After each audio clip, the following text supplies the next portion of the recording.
Ahora sí.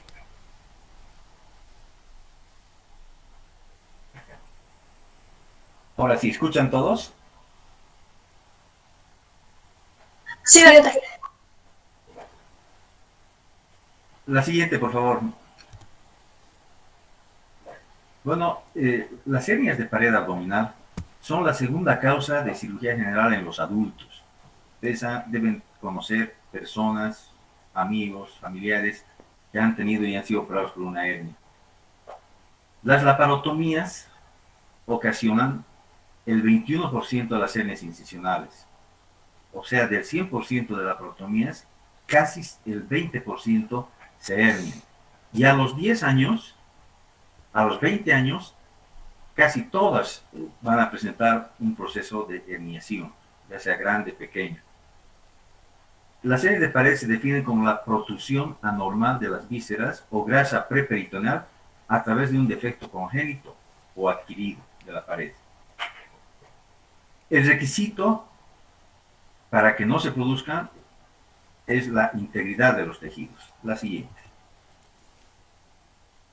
Las causas pueden ser hereditarias o congénitas. Las hereditarias, el 25% de las personas que presentan una hernia tienen también antecedentes, se tienen la presencia de un tipo de hernias. ¿Y cuáles son los coadyuvantes? Uno puede tener la predisposición para presentar una hernia, pero la maternidad repetida, la obesidad, la desnutrición, la senectud, cirugías previas, los aumentos de la presión intraabdominal son las causas coadyuvantes para que aparezca una hernia. La siguiente. Entonces, las hernias se clasifican en hernias diafragmáticas, anteromediales o ventrales, las posterolaterales, son las hernias lumbares, de la región inguinal, las pelvianas, las hernias internas y las eventraciones, o las hernias que son incisionales, postincisionales. La siguiente.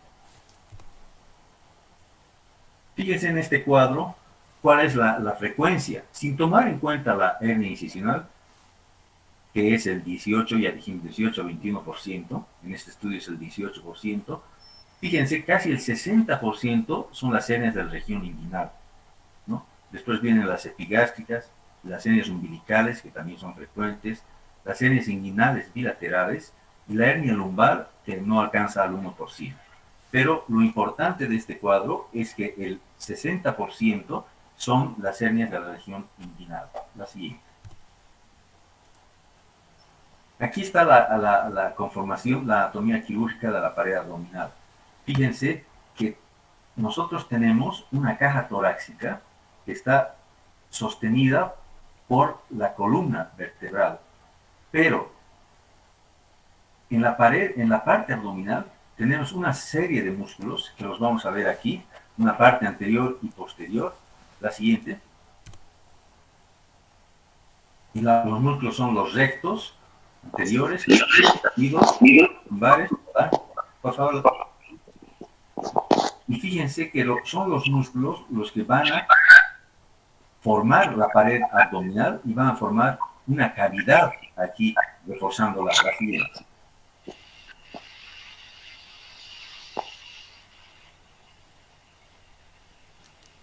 La próxima, Mariana.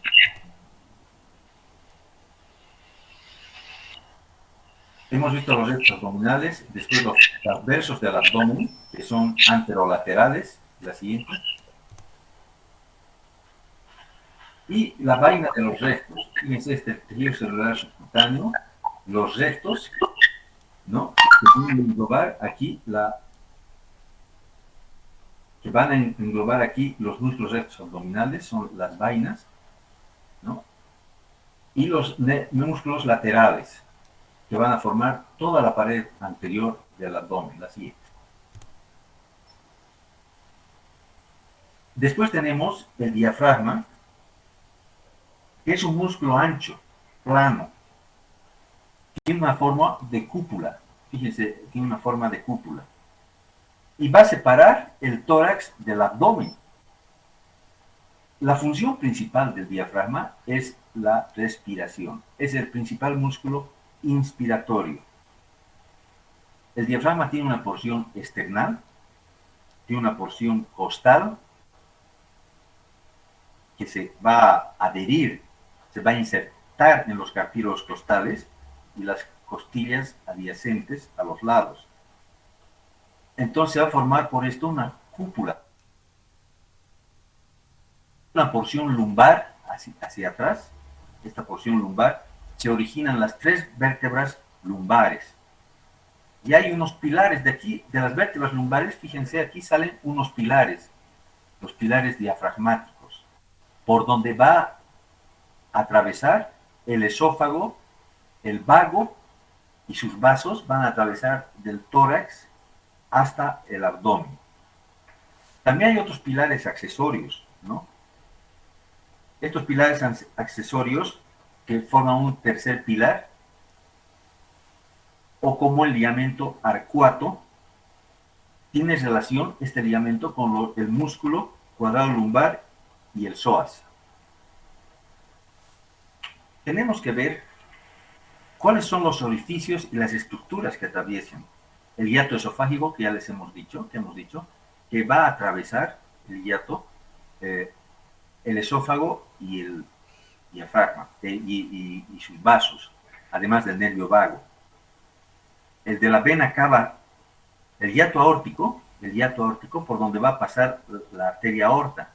De la vena cava, que es mucho más chiquito, aquí, y el triángulo externo-costal, que también aparecen, hay un tipo de hernias, que permite el paso de los nervios esplásmicos. Y la inervación está inervado por el nervio frénico. El nervio frénico va a dar la sensibilidad y depende también del bulbo raquídeo. Es un músculo sensible y es un músculo voluntario también, porque uno voluntariamente puede respirar y involuntariamente porque recibe el estímulo del bulbo. Entonces, ¿cuáles son las funciones del diafragma? La función respiratoria, que es la principal función, y la función digestiva y gastroesofágica, porque también, fíjense, cuando aquí va a tener una importante función en la deglución, porque los pilares se van a cerrar para que no refluya el alimento del estómago al esófago. Tiene una función circulatoria y linfática, porque este músculo facilita el retorno venoso y linfático. Y la función postural, ¿no? Porque cuando uno se para o se echa, permite que los órganos en el abdomen se permanezcan allí y estando echado, parado, etc. La siguiente, por favor. Aquí tenemos los hiatos o orificios. La siguiente. Entonces, las hernias diafragmáticas, la principal es la hernia hiatal. Las hernias hiatales pueden ser de 3 tipos, de 4 tipos. Corresponden a las hernias por deslizamiento, la tipo 1, que es la más frecuente, ¿no? Y esto va a producir una enfermedad, esta hernia, que es el reflujo, enfermedad por reflujo gastroesofágico. El reflujo, porque refluye el contenido abdominal hacia el esófago. Las hernias tipo 2 o paraesofágicas son aquellas en las que la unión gastroesofágica se encuentra en el abdomen y lo que asciende es la parte lateral, es el fondo gástrico. Está permanente en la parte abdominal la unión gastroesofágica, pero el fondo es el que se hernia. El tipo 3 es ya que se suben o se hernian las dos, tipo 1 y tipo 2, se presenta un gran saco herniario y está toda la unión gastroesofágica y el fondo gástrico en la cavidad torácica. Y el tipo 4, cuando ya son gigantes, que hasta puede subirse o puede presentar en el tórax el vaso, el colon, ¿no? El epiplón, etc. La siguiente. Entonces, esos son los 4 tipos. Aquí tenemos el tipo 1, que hay un deslizamiento de la unión gastroesofágica. El tipo 2, es el deslizamiento del fondo gástrico, la unión gastroesofágica permanece en su lugar. El tipo 3, que se asciende la unión gastroesofágica y el fondo gástrico. Y el tipo 4, que puede estar comprometido ya varios órganos, como hemos dicho, todo el estómago, el vaso, el colon, intestino, epiplón. La siguiente.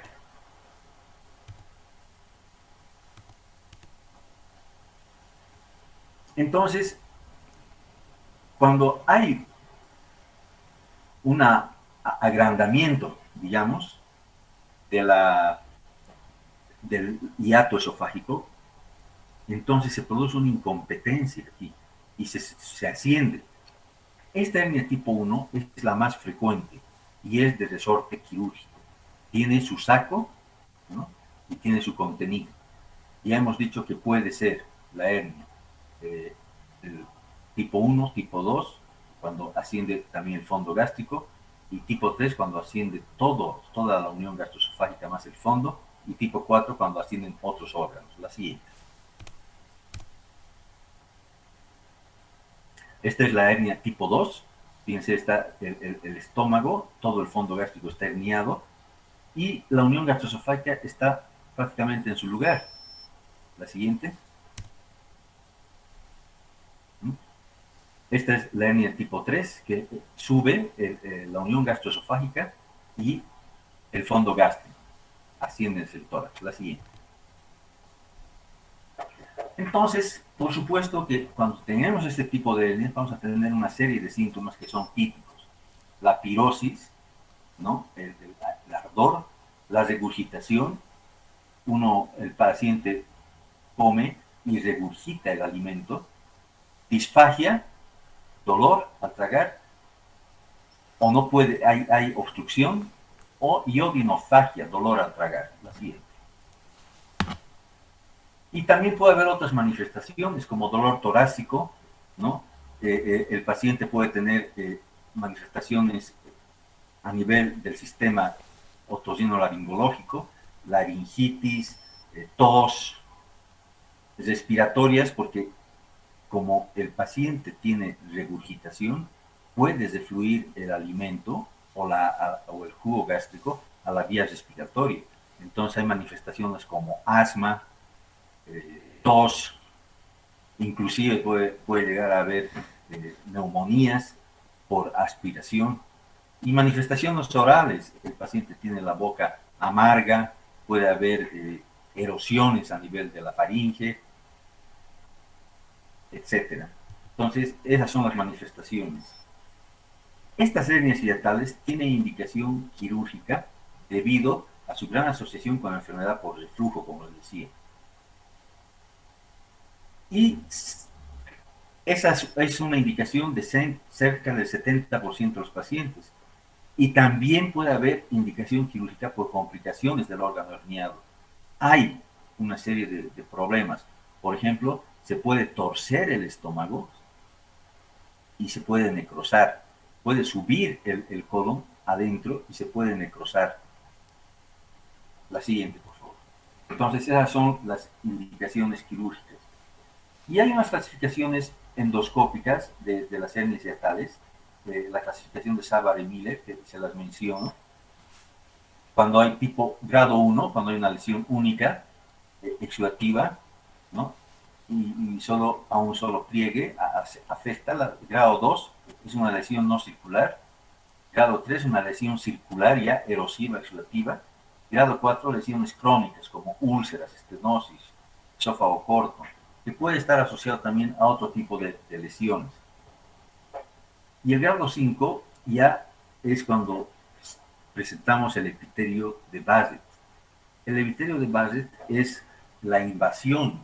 Ustedes saben que cuando se produce una ulceración, una erosión, el organismo trata de reparar, pero no repara con el epitelio esofágico, sino se presta el epitelio del estómago y repara eso. Entonces, esa es una metaplasia. y esa metaplasia se llama esófago de Barrett.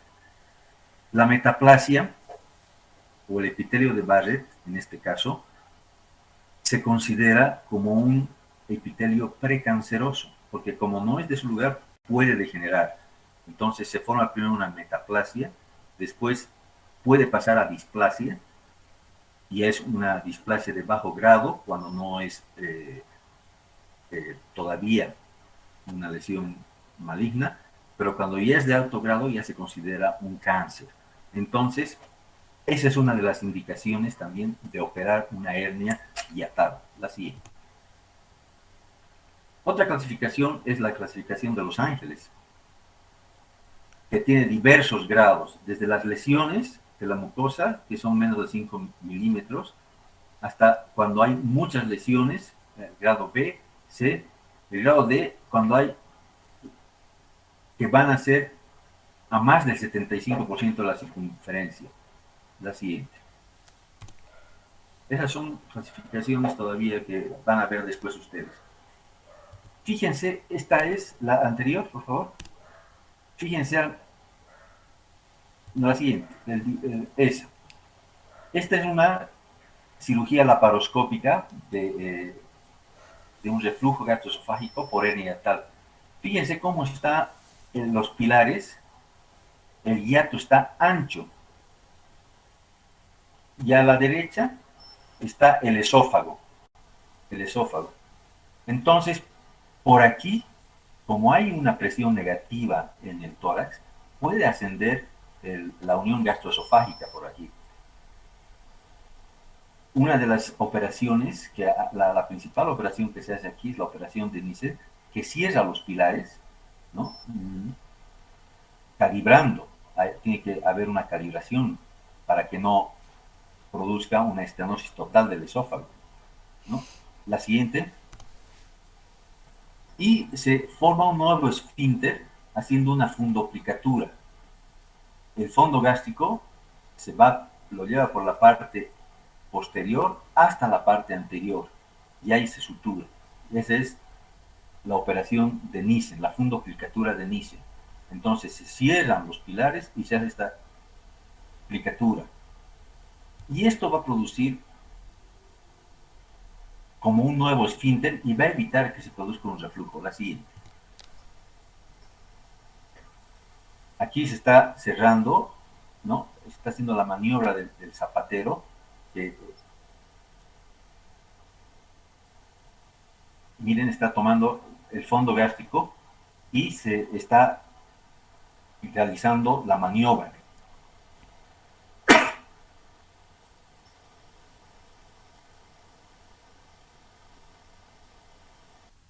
Perdón.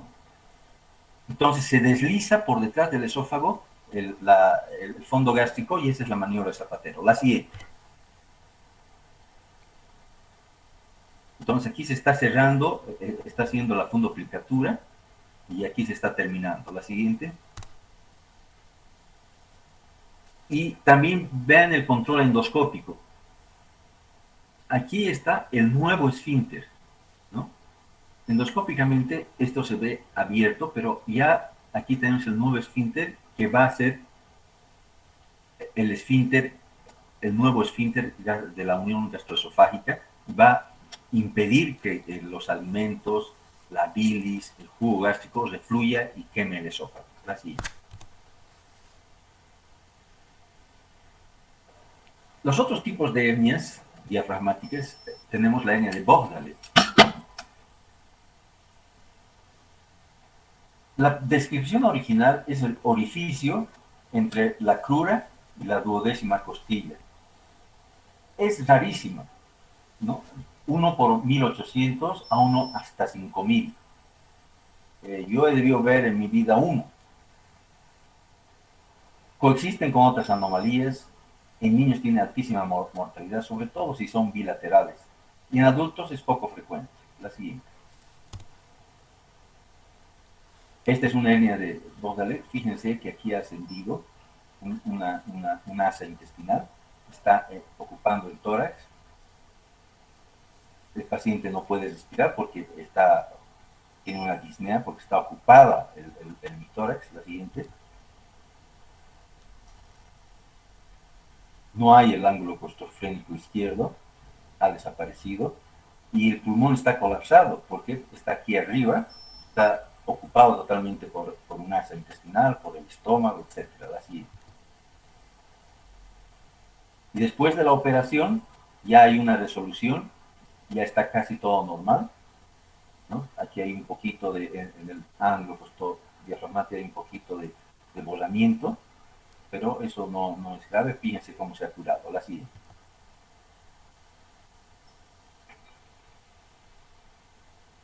Cuando hay una hernia diafragmática, hay que cerrar el diafragma, hay que suturar el diafragma, ¿no? Y muchas veces tenemos que dejar una gastrostomía para alimentarlo o para controlar, para que no se ascienda otra vez el estómago. La siguiente. Otra de las hernias son las hernias de Morgagni, ¿no? Es un defecto de la cara anteromedial del diafragma y es infrecuente en el adulto. Entonces es casi siempre un hallazgo incidental en el contexto de un estudio de un cuadro clínico inespecífico. Uno toma una radiografía, una tomografía y ve una pequeña hernia de Morgagni. La siguiente. Entonces, aquí vamos a ver el foramen o el orificio de Morgagni, el foramen de Larry, y al centro es la porción external que decíamos al principio, ¿no? Entonces, por aquí puede pasar una hernia, atravesar, generalmente es el epiplón, a veces es asintomático, pero cuando el epiplón ya empieza a sufrir, ya tiene síntomas muy dispersos, y esos un poco probables, pero como ahora tenemos métodos diagnósticos tan eh, avanzados como es la tomografía, la resonancia, entonces el diagnóstico puede llegar a realizarse con estos estudios. La siguiente. Entonces, como les decía, la tomografía es el examen no invasivo más certero para el diagnóstico. Ha habido abordajes transabdominales y transtorácicos, pero cuando hay el diagnóstico claro, ¿qué se va a herniar? Se va a herniar un órgano, una parte de la cavidad abdominal como es el epiplón. Entonces es mejor a veces el abordaje abdominal, ¿no? Fíjense que el contenido del saco, el 92% era epiplón, también puede haber colon, estómago, intestino, duodeno, pero eso cuando se complica es muy grave. Y la cirugía ya ahora se hace por vía laparoscópica, por si se identifica. La siguiente.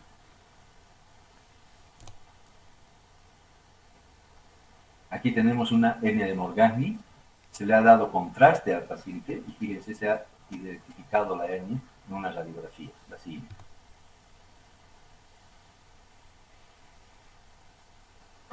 También hay otro tipo de hernias que son las traumáticas, hernias diafragmáticas.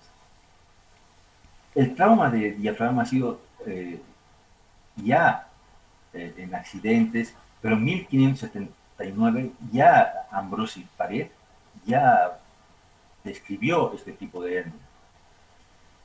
Giuria publicó el primer caso del año 58 de una hernia traumática. Entonces, en un accidente automovilístico, las hernias diafragmáticas se producen entre el 1 y 15% de los accidentes. Y en las heridas penetrantes abdominales por arma blanca, por arma de fuego, ya llegan hasta el 15%. El 70%, la hernia diafragmática traumática, se presenta en el lado izquierdo, ¿no? Y esto es porque el hígado impide la herniación de los órganos por el lado derecho, protege el diafragma derecho. La siguiente. Entonces hay dos mecanismos de aparición o de etiología de este tipo de hernias. La hipertensión abdominal brusca, ¿no? Cuando, por ejemplo, en un choque, se aplasta, se produce un aplastamiento del estómago y hay una hipertensión abdominal que va a producir un desgarro del diafragma. Y hay zonas de resistencia, como hemos visto, de baja resistencia, y por ahí va a aparecer la hernia, o se va a desgarrar cuando hay asociado una fractura costal, lumbar, o de los cartílagos, ¿no? Entonces produce un hundimiento lateral de la fascia costal y lo que condiciona un desgarro de las inserciones y por ahí va a ascender algún, alguna víscera abdominal. Pero también no solamente se produce una hernia diafragmática, se asocia a otro tipo de lesiones como una contusión pulmonar, fracturas costales, un tórax volante, un trauma esplénico, ¿no? Y también un trauma cráneoencefálico. O sea, el paciente politraumatizado es un paciente grave y cuando hay un trauma tóraco abdominal, tenemos la obligación de descartar una hernia diafragmática traumática, la siguiente. Entonces, las hernias diafragmáticas traumáticas son el 3% de todas las lesiones abdominales, ¿no? La etiología son lesiones penetrantes o contusas. Y hemos dicho que el 75% se presenta en el lado izquierdo, 23% también en el lado derecho, y solo 2% pueden ser bilaterales. La siguiente. Las armas de fuego, las armas punzocortantes, esas son las más frecuentes en asaltos, en, en conflictos de guerra, etc., ¿no? Y las contusas, el 33%, casi siempre en accidentes automovilísticos y en caídas de altura. Así. En caso de las heridas penetrantes, la lesión es provocada por la acción directa del agente agresor sobre el diafragma. En estas circunstancias, el daño es directamente proporcional a la velocidad y energía cinética del proyectil. Puede producir un estallamiento del diafragma o puede producir un desgarro, un pequeño desgarro, y a medida que pasa el tiempo y hay esa debilidad, puede aparecer una hernia tiempo después.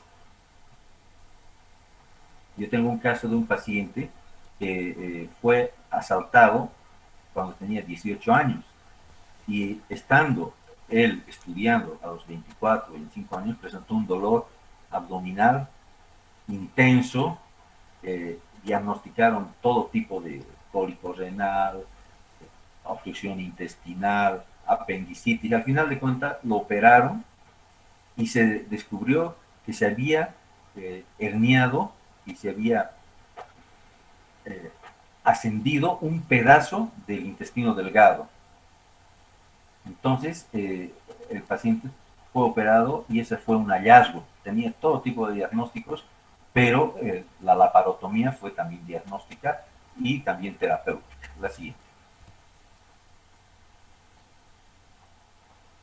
Entonces, hay clasificaciones de la severidad del cuadro y que nosotros tenemos que manejar cuando estamos formándonos o en emergencia y describir al cirujano que tiene que venir. Tenemos un grado 1, que es una contusión nomás, un grado 2, que hay laceración menos de 2 centímetros, un grado 3, entre 2 a 10 centímetros, un grado 4, mayor de 10 centímetros de laceración con pérdida del tejido, menos del 25% de pérdida, y grado 5, lo mismo, pero con pérdida de más del 25% del tejido. Entonces, esa es la clasificación del índice de severidad de la lesión diafragmática. Entonces, hay 3 fases, ¿no? Como ya les decía, puede ser tardía también. La fase aguda, las 2 primeras semanas, ¿no? Cuando hay un desgarro, una lesión, o también puede presentarse en el momento del trauma. La fase crónica o latente, a más de 2 semanas de la contusión, de la herida penetrante, puede presentarse. Y la fase catastrófica es cuando hay estrangulación, cuando se gangrena algún tejido, algún órgano, o se perfora un órgano del intestino. Entonces ella es catastrófica porque a veces uno llega tarde para hacer el diagnóstico y el paciente está complicadísimo. La siguiente. En la fase aguda hay signos y síntomas agudos. En la crónica hay síntomas, no pueden estar ausentes o puede presentarse dolorcito y después pasa, ¿no? Las complicaciones son la obstrucción intestinal o la estrangulación. La siguiente. Los signos son tos, expansión disminuida del tórax. Cuando asciende una víscera, especialmente en el hemitórax izquierdo, la resonancia está interferida. Uno puede escuchar a la auscultar ruidos anormales o puede detectar la presencia de una masa solamente al hacer o de una interferencia o de una ocupación, solamente al hacer la semiología. Hay ruidos adventicios como si fuera crépitos. En la placa de tórax el corazón puede estar desplazado, el corazón y el mediastino están desplazados al lado contralateral, hay un colapso circulatorio, hay cianosis y disnea porque no puede respirar bien el paciente, y por supuesto que hay una asimetría en los hipocondrios a la inspección, la siguiente. Entonces, para hacer el diagnóstico, tiene que haber clínica, tiene que haber sospecha, y esa sospecha sale de la buena historia clínica. Y tenemos que analizar el mecanismo de la lesión. Hay 5 criterios diagnósticos cuando estamos examinando al paciente. Hay una prominencia o inmovilidad de un hemitórax. Hay desplazamiento del área de maquidez cardíaca a la derecha cuando la ocupación es en la izquierda. Hay ausencia de ruidos respiratorios en el hemitórax afectado. Presencia de ruidos intestinales también se han detectado. Y timpanismo en la percusión, cuando hay una víscera hueca. La siguiente.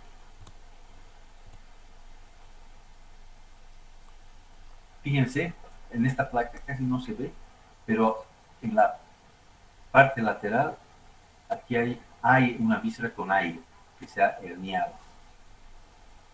Aquí se ve apenas en la placa de tórax. La siguiente. Y hemos visto que, ¿cómo podemos diagnosticar? Tenemos que hacer estudios de contraste, dándole al paciente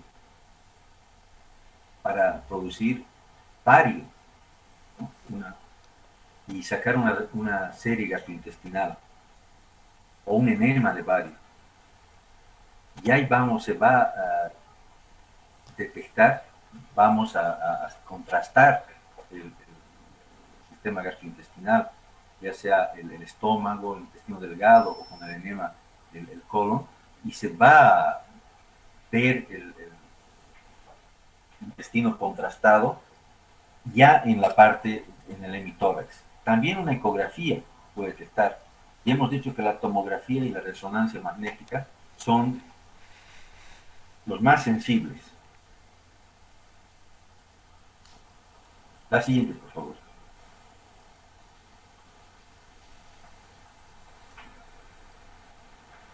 También hay métodos invasivos para diagnosticar. Podemos producir un neumoperitoneo y sacar una radiografía y saber el aire también en el hemitórax. Se puede hacer un lavado peritoneal diagnóstico para diagnosticar.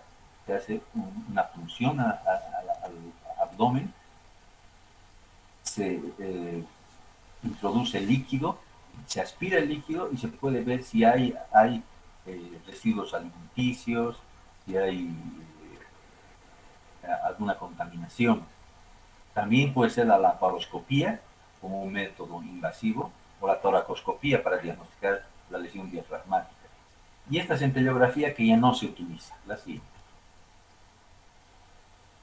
Entonces, cuando llega un paciente con una hernia diafragmática traumática, tenemos que hacer la reanimación inicial, que está en el ATLS, ¿no? Y por supuesto, a todo paciente politraumatizado y que no está afectada la región de la cara y de la, por ejemplo, una fractura de mandíbula, ¿no? Que nos impida hacer una inserción de zona nasogástrica, tenemos que hacer una inserción a este nivel y en la radiografía la zona nasogástrica se puede ver en el tórax a veces. Y por supuesto una laparotomía, la siguiente, cuando diagnosticamos. Entonces, ¿cuál es el tratamiento? Es una exploración de la cavidad, inspeccionar el diafragma, palpar, ver, reducir las vísceras que están herniadas dentro del tórax. Si hay una herida por proyectil, tenemos que debilidar los bordes para suturar, cerrar el diafragma, colocar drenajes y tubo de drenaje torácico también para que sea un testigo que nos avise si hay alguna complicación o sangrado. Así. Entonces, cuando las laceraciones del diafragma son menos de 2 centímetros, se puede hacer una sutura simple o sutura del colchonero. Pero si son más de 2, hay que hacer una sutura continua. El material que utilizamos es monofilamento, generalmente el Prolene o el PDS, que es absorbible, pero es de preferencia mía usar el Prolene. Cuando hay una contaminación, una lesión también del pulmón, podemos hacer una toracotomía anterolateral y lavar con solución salina y drenar. Cuando las lesiones o laceraciones son más grandes y hay pérdida de tejido, se puede colocar una malla con una malla no absorbible para proteger las siguientes. Aquí vemos una resonancia y la hernia a la izquierda se ha herniado aquí el estómago, la siguiente. Y esta es la placa de tórax. Aquí está herniado, la flecha está señalando el estómago, la siguiente. Esta es se está colocando una malla para reparar la lesión diafragmática, la siguiente. Y aquí estamos viendo cómo se ha herniado el estómago. Esta es ya la cavidad torácica, pero el estómago, el vaso se ha herniado en una lesión traumática. La siguiente. También hemos dicho que ocurren otro tipo de problemas. Aquí el estómago está ya necrosado. Ha estado rotado, torcido, sin irrigación y se ha necrosado y hay que hacer una gastrectomía. Muchas veces una gastrectomía total y reparar con una anastomosis J1 esofágica, etcétera, la siguiente. Y esta es la colocación de una malla absorbible, una malla especial que no se pega a las vísceras, porque había una pérdida de sustancia o de tejido en el diafragma. La siguiente. Oternia diafragmática, donde está todo el estómago en el hemitórax izquierdo. La siguiente. Fíjense que aquí ha ascendido también una víscera, que es el estómago, ha ascendido y está ocupando todo el hemitórax. La siguiente. Esa es una resonancia. Y estas son el doctor Rapoport, que ha venido con el doctor Castillo a operar con nosotros, especialista en hernias. Listo. ¿Tienen alguna pregunta?